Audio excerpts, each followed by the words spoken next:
Kapan kakak mulai masuk ke dalam dunia seni tari? Jangan gitu deh.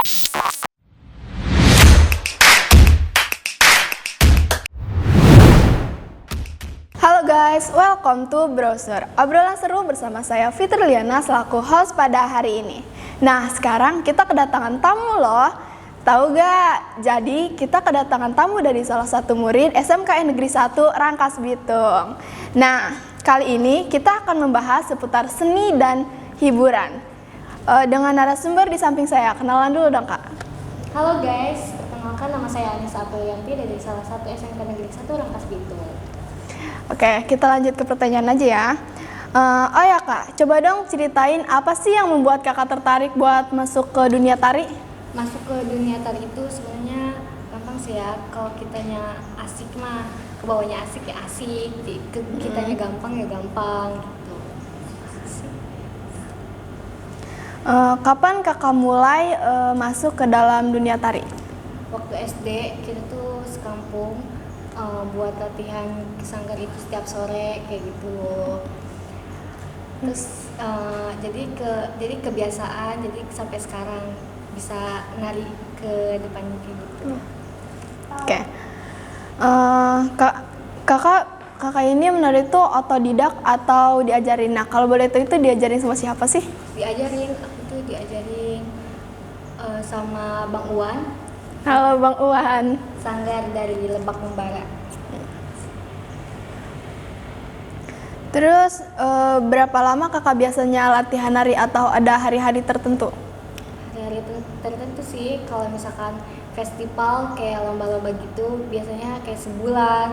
Kalau misalkan ada panggilan buat tari seminggu atau enggak kayak tiga hari kayak gitu. Oke. Terus udah di mana aja kakak ikut kontes nari? Pernah festival di Serang juara 3. Terus pernah menyambut presiden di Karian, sama di Museum Tatuli juga, pernah di MTQ, pernah di Alun juga nampilin festival juga kalau nggak salah. Kakak foto nggak sama Pak Jokowi? Gak bisa dong, karena dijaga banget. Berarti kakak tuh kalau sering festival di Alun tuh sering ketemu bupati ya Bu? Iya kak? Iya, pernah banget. Berarti sering foto dong? Pernah. Menurut kakak tuh nari tuh seru nggak sih atau emang termasuk hobi kakak? Seru banget, itu termasuk hobi aku ya, karena tiap minggu itu sering ke sanggar, jadinya udah ke ini. Terus kalau ada pentas-pentas gitu tuh ngaruh gak sih ke sekolah? Misalkan bentrok gitu sama hari sekolah? Gak sih, pernah paling kayak misalkan narinya tuh hari Senin gitu, kan kita sekolah ya, jadi izin lah. Sebelum kakak jadi penari tuh, kakak punya gak sih tokoh yang menginspirasi kakak buat menjadi seorang penari? Sejauh ini belum ada buat ini sih inspirasi ke orang penari gitu. Gitu aja. Jadi dari diri sendiri ya? Iya. Terus kakak ada gak sih niatan buat ngelanjutin bakat tari kakak ke jenjang yang lebih tinggi, misalkan nasional atau ke internasional? Kalau sejauh ini sih enggak ya, belum ya, karena kita kan masih sekolah, kedepannya nggak tahu, mungkin aku ngelanjutin kayak kerja kayak gitu. Ya sih. Pernah gak sih kakak kepikiran tuh buat bikin sanggar kakak sendiri? Sanggar sih enggak ya, karena belum punya kemampuan lebih gitu buat bikin sanggar tersendiri gitu. Terus orang tua kakak itu ngedukung gak sih buat bakat kakak ini? Ngedukung banget loh, karena kan pernah ketemu presiden juga, jadi bangga gitu orang tua juga. Terus kan orang-orang tuh punya perspektif sendiri ya kak. Terus kakak pernah gak nerima komentar negatif terus yang buat memutuskan kakak buat menari? Komentar negatif itu aku kurang tahu sih ya, kalau misalkan orang-orang mandang saya negatif, ya itu sih terserah dianya. Oh, jadi kita masing-masing aja Iya, ya kan? masing-masing aja, fokus diri sendiri aja sih. Jangan mikirin orang lain ya kalau Iya. gitu.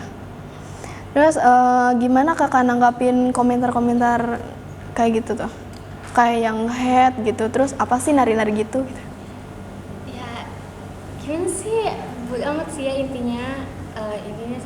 Intinya aku pernah ketemu presiden gitu.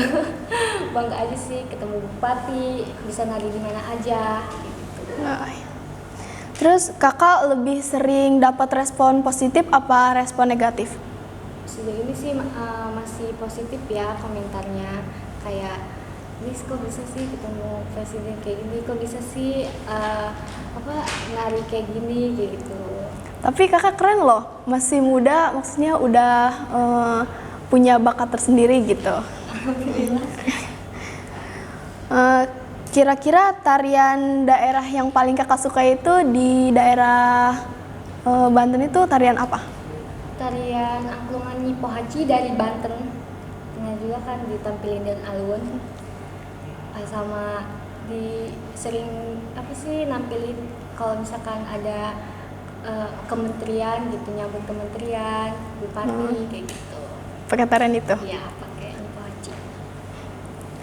Terus apa kendala kakak selama kakak jadi penari? Kendalanya tuh paling kayak narinya tuh bentrok sama sekolah. Terus paling kayak kalau misal kita udah latihan nih, narinya dibatalin kayak gitu.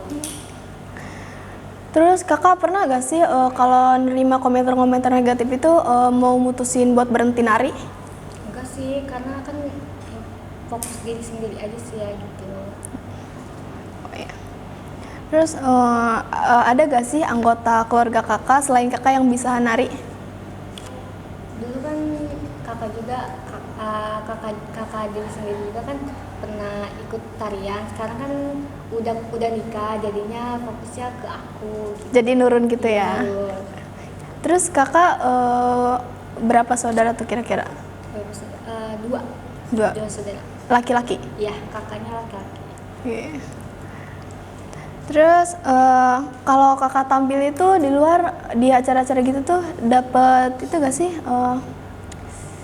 Dapat ya penghasilan. Terus kira-kira itu penghasilannya berapa? Kalau penghasilannya itu nggak bisa disebutin ya, intinya itu bisa buat jajan, buat keperluan kita. Kalau misalkan apa sih? Penghasilan? Iya, penghasilannya. Lumayan juga ya kayak buat jajan sehari-hari kan, buat healing Iya. juga sama Ayang. Enggak dong, buat makan. Kan pasti. Terus pernah gak sih kakak lupa sama gerakan selama nari itu? Pernah. Terus gimana cara ngatasinnya? Pernah ya, intinya nge-improve Sendiri. aja sih, kayak spontan aja buat nari gerakan yang kayak gimana. Intinya jangan kelihatan kita salah. Terus menurut kakak itu yang paling penting bagi seorang penari itu apa sih? Kalian harus lentur, pikiran kalian tuh gimana ya, kayak lancar gitu loh. Kalau misalnya gerakannya udah kayak gini gitu, jangan kemana-mana gerakannya. Terus boleh gak kasih motivasi buat kita ini? Motivasinya tuh kalian jangan nyerah kalau misalkan udah masuk ke dunia tari. Tuh. Nah guys, sekarang kita sudah berada di penghujung acara kali ini. Gimana? Tertarik nggak bikin podcast kalian sendiri? Kalau kalian mau tahu tentang podcast selanjutnya, silahkan kunjungi YouTube kami dan jangan lupa tonton podcast selanjutnya. Terima kasih. Bye. Subscribe. Jangan lupa